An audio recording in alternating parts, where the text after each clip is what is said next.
Bonjour. Si vous êtes nouveau ici, soyez les bienvenus dans cet espace dédié à l'édification spirituelle et à la réflexion biblique profonde. Si vous découvrez cette chaîne pour la première fois, je vous invite à rester connecté, car chaque message est conçu pour nourrir la foi, éclairer le cœur et encourager la marche avec Dieu. Avant d'aller plus loin dans cette vidéo, prenez un instant pour vous abonner à la chaîne et activer la cloche de notification. Cela vous permettra de ne manquer aucun enseignement spirituel, aucune méditation biblique et aucun message destiné à fortifier votre vie intérieure. Le thème que nous allons explorer aujourd'hui touche une question souvent débattue dans la société. La différence d'âge dans le mariage à la lumière de la Bible et de la pensée chrétienne. Nous allons regarder ce sujet avec sagesse, équilibre et profondeur spirituelle, loin des jugements culturels rapides.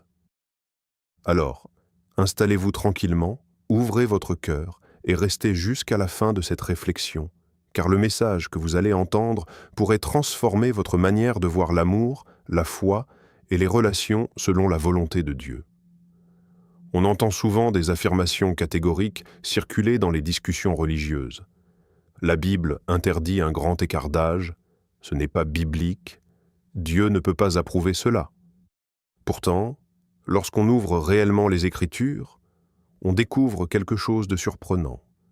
Aucune loi divine ne fixe un chiffre, aucune prescription ne détermine un nombre d'années acceptable entre un homme et une femme unis par le mariage. Cette absence n'est pas un oubli. Elle révèle une priorité différente. La pensée moderne aime quantifier, encadrer, mesurer. Mais la révélation biblique, elle, s'intéresse au cœur. Elle regarde l'intention, la fidélité, la pureté de l'engagement. Ce que la culture critique n'est pas nécessairement ce que Dieu condamne. Il est donc essentiel de distinguer les normes sociales, souvent fluctuantes selon les époques, des principes éternels de la parole. Dès les premières pages de la Bible, l'accent n'est pas mis sur l'âge, mais sur l'unité et l'alliance. Le livre de la Genèse pose le fondement du mariage en ces termes. Il est écrit dans Genèse « C'est pourquoi l'homme quittera son père et sa mère et s'attachera à sa femme, et ils deviendront une seule chair. » Genèse 2:24. Le texte ne mentionne ni différence d'âge, ni seuil acceptable. Il parle d'attachement. Il parle d'unité.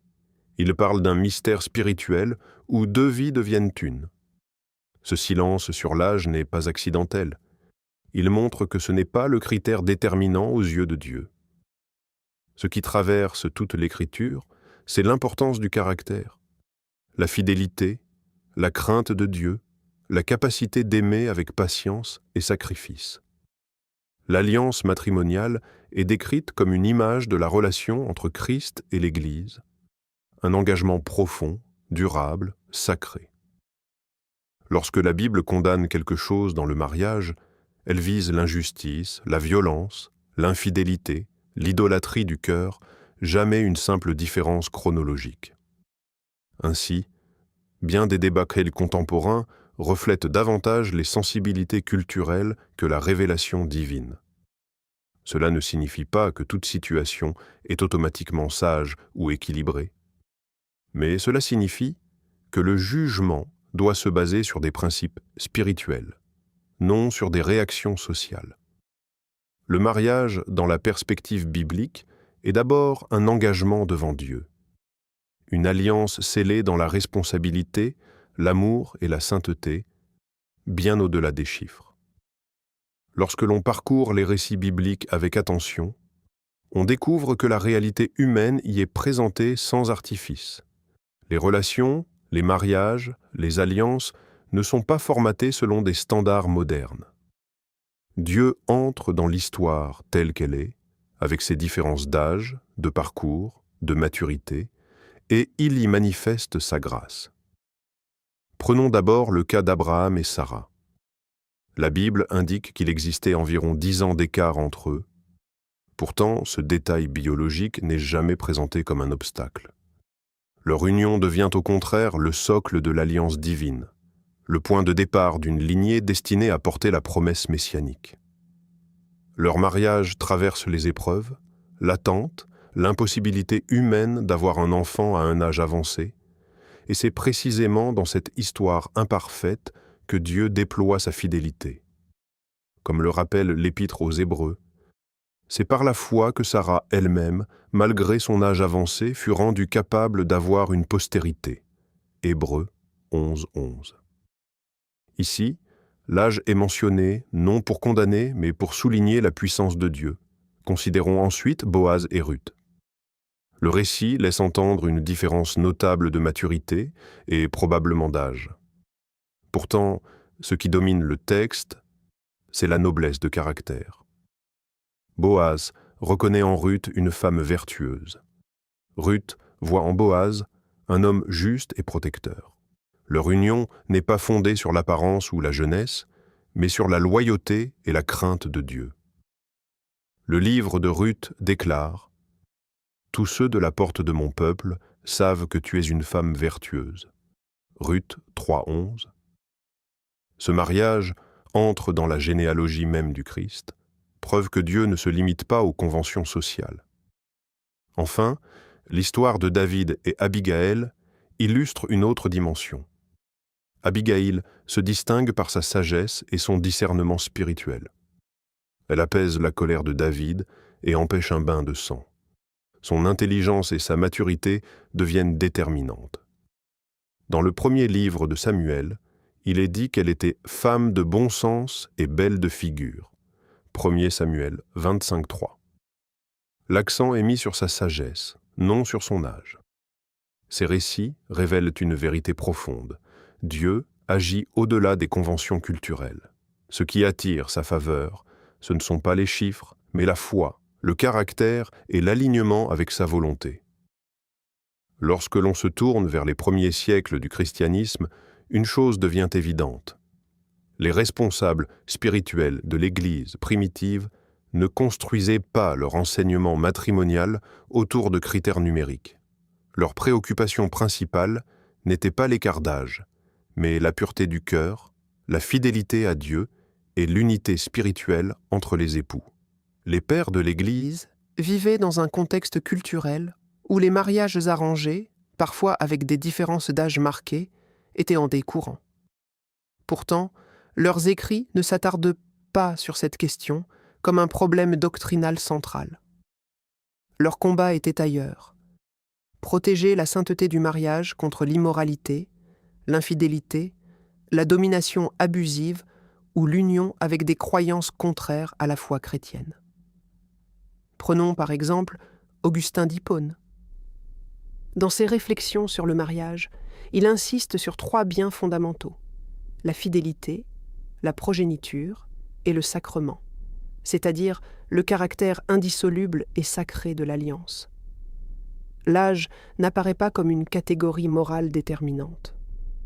Ce qui compte, c'est la capacité des époux à refléter l'amour fidèle de Dieu. De son côté, Jean Chrysostome exhortait les couples à cultiver la douceur, le respect et la communion spirituelle. Il enseignait que le mari devait aimer sa femme comme le Christ aime l'Église, avec sacrifice et patience, et que l'épouse devait répondre par une confiance enracinée dans la foi. Là encore, la priorité n'était pas l'écart d'âge, mais la qualité de la relation spirituelle. L'apôtre Paul avait déjà posé ce fondement dans le Nouveau Testament. Dans l'Épître aux Éphésiens, il écrit « Maris, aimez vos femmes, comme Christ a aimé l'Église, et s'est livré lui-même pour elle. » Éphésiens 5:25. Le centre du mariage chrétien n'est pas la compatibilité générationnelle, mais le reflet du mystère du Christ et de son Église. Les premiers responsables chrétiens voyaient le mariage comme une école de sanctification, une alliance où 2 âmes marchent ensemble vers Dieu, une communion où la prière, la foi et l'engagement mutuel forgent une unité plus profonde que toute différence extérieure. Ainsi, l'enseignement ancien nous rappelle une vérité essentielle. Ce qui fait la solidité d'un mariage n'est pas la proximité des dates de naissance, mais l'harmonie des cœurs orientés vers le Seigneur. Dans les premières générations chrétiennes, le mariage n'était pas analysé à travers le prisme des statistiques, mais à travers celui de la sanctification. Les responsables spirituels cherchaient à former des croyants solides, capables de vivre leur union comme un témoignage vivant de l'Évangile. Leur regard allait au-delà des apparences, au-delà des différences biologiques, pour se concentrer sur la volonté de Dieu. Ignace d'Antioche, disciple des apôtres et pasteur courageux, insistait sur l'unité dans la volonté divine. Pour lui, toute relation chrétienne devait s'inscrire dans l'harmonie avec Dieu. Il exhortait les croyants à ne rien faire sans l'accord du Seigneur et de l'Église. Appliqué au mariage, cela signifie que la question essentielle n'est pas « ont-ils le même âge ?», mais « marchent-ils ensemble dans la volonté de Dieu ?» L'unité spirituelle était le véritable fondement. Deux personnes alignées sur Christ peuvent surmonter bien des différences extérieures. De son côté, Clément d'Alexandrie mettait l'accent sur la pureté du cœur et la maturité intérieure. Il voyait le mariage comme une école de maîtrise de soi, de croissance morale et de responsabilité. Ce qui importait, ce n'était pas la jeunesse ou l'ancienneté, mais la capacité à vivre dans la tempérance et la sagesse. La maturité spirituelle dépasse toujours la simple maturité biologique. Un cœur pur et formé par la vérité vaut plus qu'une proximité générationnelle sans profondeur. Puis vient Tertullien, qui décrivait avec force le mariage chrétien comme une union centrée sur Christ. Il parlait de deux croyants priant ensemble, jeûnant ensemble, se soutenant dans l'épreuve. Pour lui, le plus grand privilège d'un couple n'était pas leur compatibilité sociale, mais leur communion spirituelle. Il écrivait avec admiration sur ces unions où deux sont un dans l'espérance, un dans la foi, un dans la discipline. Cette vision trouve son écho dans la parole biblique. L'Ecclésiaste déclare « Deux valant mieux qu'un, parce qu'ils retirent un bon salaire de leur travail, et la corde à 3 fils ne se rompt pas facilement. » Ecclésiaste 4, 9 à 12. Le troisième fil, c'est Dieu lui-même. Ainsi, la perspective des premiers pères révèle une vérité profonde. La dimension spirituelle transcende la dimension biologique. L'âge appartient au temps. L'unité en Christ appartient à l'éternité. Il est facile de pointer du doigt une différence d'âge parce qu'elle est visible. Elle se mesure, elle se calcule. Mais les véritables fractures d'un mariage ne sont presque jamais mathématiques. Elles sont intérieures, invisibles au départ, profondes. La Bible ne met pas en garde contre un chiffre, elle met en garde contre un cœur mal orienté. Les Écritures parlent abondamment des dangers liés à la convoitise, à l'orgueil, au désir de dominer. Une relation peut sembler acceptable extérieurement, même avec un âge similaire, et pourtant être bâtie sur des motivations impures. À l'inverse, une différence générationnelle peut exister sans que cela constitue une menace spirituelle, si l'union repose sur la crainte de Dieu et le respect mutuel. L'apôtre Jean avertit avec clarté « N'aimez point le monde, ni les choses qui sont dans le monde, car tout ce qui est dans le monde, la convoitise de la chair, la convoitise des yeux et l'orgueil de la vie, ne vient point du Père. » 1 Jean 2, 15 à 16. Voilà le véritable danger. Une relation fondée sur l'attrait superficiel, l'intérêt matériel ou la recherche de statut social devient fragile, peu importe l'âge des personnes impliquées. Les déséquilibres de pouvoir constituent un autre risque réel. Non pas parce qu'il y a un écart d'années, mais parce qu'il peut y avoir manipulation, contrôle ou dépendance malsaine. La Bible condamne toute forme d'oppression ou d'abus. Dans l'Évangile selon Matthieu, Jésus enseigne « Vous savez que les chefs des nations les tyrannisent. Il n'en sera pas de même au milieu de vous. » Matthieu 20, 25 à 26. Le modèle chrétien n'est pas la domination, mais le service. Un autre danger majeur est l'absence de foi partagée. Deux personnes peuvent être proches en âge, et pourtant marcher dans des directions spirituelles opposées. l'apôtre Paul exhorte « Ne vous mettez pas avec les infidèles sous un joug étranger » 2 Corinthiens 6,14. L'unité spirituelle est essentielle. Sans elle, les décisions, les priorités et la vision de la vie deviennent source constante de tension. Ainsi, le véritable critère d'évaluation d'un mariage biblique n'est pas l'âge, mais la maturité spirituelle, la capacité à aimer avec patience, à pardonner, à se sacrifier, à grandir ensemble sous l'autorité de la parole. L'âge appartient au corps, la maturité appartient à l'âme, et c'est l'âme, façonnée par Dieu, qui détermine la solidité d'une union appelée à refléter sa gloire. Dans la recherche d'un partenaire de vie, beaucoup se concentrent d'abord sur les éléments visibles, l'apparence, l'âge, la position sociale ou les normes culturelles. Pourtant, la perspective biblique invite à un regard plus profond, un regard capable de discerner les mouvements de Dieu dans l'âme avant de juger les détails extérieurs. Une relation approuvée par Dieu ne se reconnaît pas seulement à la logique humaine, mais à la paix spirituelle qui l'accompagne. Le premier signe, souvent mentionné, est la paix intérieure. Cette paix n'est pas l'absence de questionnement, mais une conviction douce qui s'installe progressivement dans le cœur. Lorsque l'âme se trouble constamment face à une relation, il devient nécessaire de s'arrêter et d'écouter la voix de Dieu. Dans l'Évangile selon Jean, Jésus déclare « Je vous laisse la paix, je vous donne ma paix, je ne vous donne pas comme le monde donne. » Jean 14, 27. Cette paix ne dépend pas de l'âge du partenaire, mais de la présence de Dieu dans la relation. Un autre signe essentiel est la confirmation par des conseils sages. La sagesse biblique ne valorise pas l'isolement décisionnel. Dieu utilise parfois des personnes mûres spirituellement pour éclairer le chemin. Lorsque des croyants expérimentés, fondés dans la foi, perçoivent une cohérence spirituelle dans l'union envisagée, cela peut être un indicateur précieux. Le livre des Proverbes enseigne que le salut se trouve dans le grand nombre de conseillers. Proverbe 11, 14. La vision commune constitue également un pilier fondamental.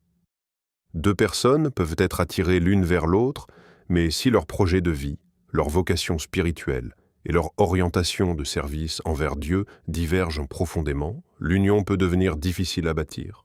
Marcher dans la même direction spirituelle crée une dynamique d'équilibre, indépendamment de la différence d'âge. Le respect de mutuel est un signe incontournable. Une relation approuvée par Dieu n'implique ni domination ni dépendance excessive. L'amour biblique est décrit comme patient, humble et bienveillant.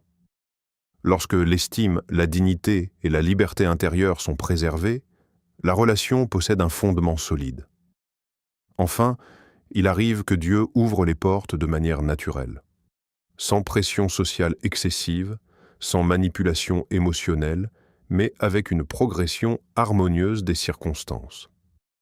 Lorsque ces signes sont présents, paix intérieure, sages conseils, vision commune, respect et direction divine, la différence d'âge perd progressivement son importance. Ce qui demeure central, c'est la conviction que Dieu conduit l'histoire de deux vies appelées à marcher ensemble dans sa lumière.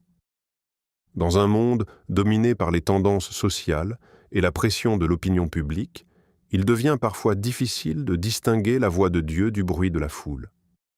Les valeurs humaines évoluent, les jugements se transforment, et ce qui est applaudi aujourd'hui peut être critiqué demain.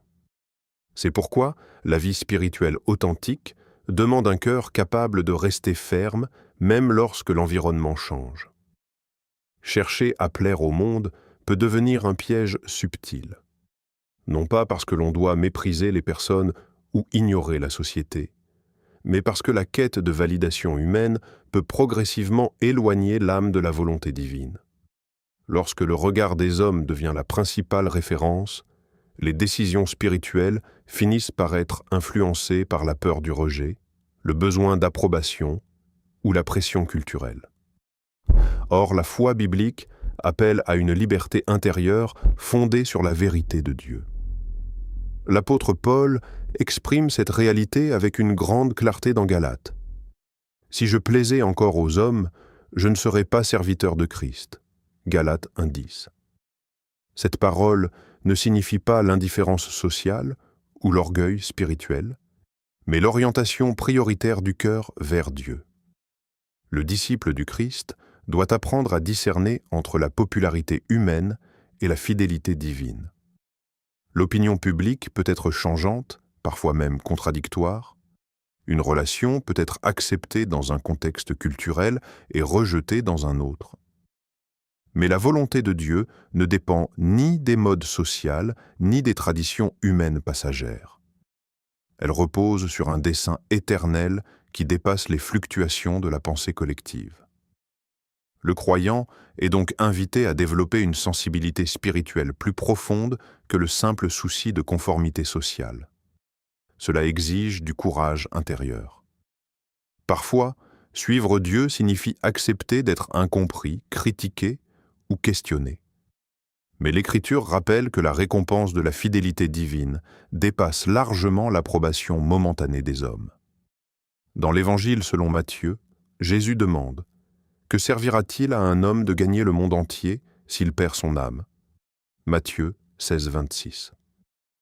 Cette interrogation résonne comme un rappel solennel. La valeur d'une vie ne se mesure pas au regard du monde, mais à l'accord du cœur avec Dieu. Ainsi, la véritable liberté spirituelle consiste à choisir d'abord l'approbation divine, même lorsque ce choix s'écarte des attentes sociales. Car la fidélité à l'appel de Dieu demeure la plus grande sécurité de l'âme. Seigneur Jésus-Christ, donne-nous la sagesse de discerner ta volonté au-dessus des voies du monde et des jugements humains. Apprends-nous à bâtir nos relations sur la sainteté du cœur, le respect mutuel et la foi partagée. Garde nos pensées de toute pression sociale qui éloignerait notre âme de ta vérité. Protège les cœurs sincères qui cherchent l'amour dans la pureté. Délivre-les de la manipulation, de l'illusion et des décisions prises sous l'émotion ou la peur. Que chaque pas dans une relation soit guidé par ta lumière et non par les exigences du regard humain. Si une relation vient de toi, Seigneur, confirme-la par ta paix intérieure, par la stabilité de l'âme et par l'harmonie des circonstances. Si elle ne vient pas de toi, donne le courage de s'en détourner avec confiance, sans tristesse ni confusion. Que nos choix, aujourd'hui et toujours, reflètent ton amour, ta vérité et ta justice. Que nos vies soient un témoignage de fidélité à ton appel divin, au-delà des normes passagères de ce monde. Au nom de Jésus-Christ, Amen.